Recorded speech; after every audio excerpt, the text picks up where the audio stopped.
આધાર number નાખ્યા પછી તમારે નેશનાલિટી અને કે ઇન્ડિયા સિલેક્ટ કરવાનું રહેશે। ઇન્ડિયા સિલેક્ટ કરીને પછી ટિક કરીને પછી નેક્સ્ટ પર ક્લિક કરવાનું છે।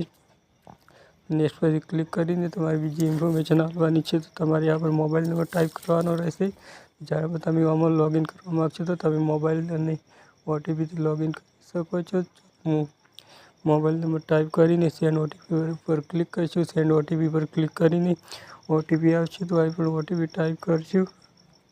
પછી નેક્સ્ટ પર ક્લિક કરશું। પછી તમારે આમાં જીમેલ આઈડી રાખવું હોય તો જીમેલ આઈડીથી પણ લોગિન કરી શકો છો। પછી જીમેલ આઈડી નાખીને જીમેલમાં ઓટીપી આવશે, ઓટીપી નાખીને તમારે આમાં રજિસ્ટ્રેશન કરી લેવાનું છે। ચાલો હાલ તો હું ઈમેલ નથી નાખતો, ખાલી મોબાઈલ નંબરથી આમાં રજિસ્ટ્રેશન કરવા માગું છું, તો તમારે આ પર ઈમેલ નાખવો હોય તો નાખી શકો છો ને કેમને છોડી શકો છો। ચાલો હું મોબાઈલથી લોગિન કરવા માગું છું, ત્યાં પર મોબાઈલ નંબર નાખીને સેન્ડ ઓટીપી ઉપર ક્લિક કરીને આમાં રજિસ્ટ્રેશન કરશું। પછી જ્યારે પણ લોગિન કરવું છે મોબાઈલથી લોગિન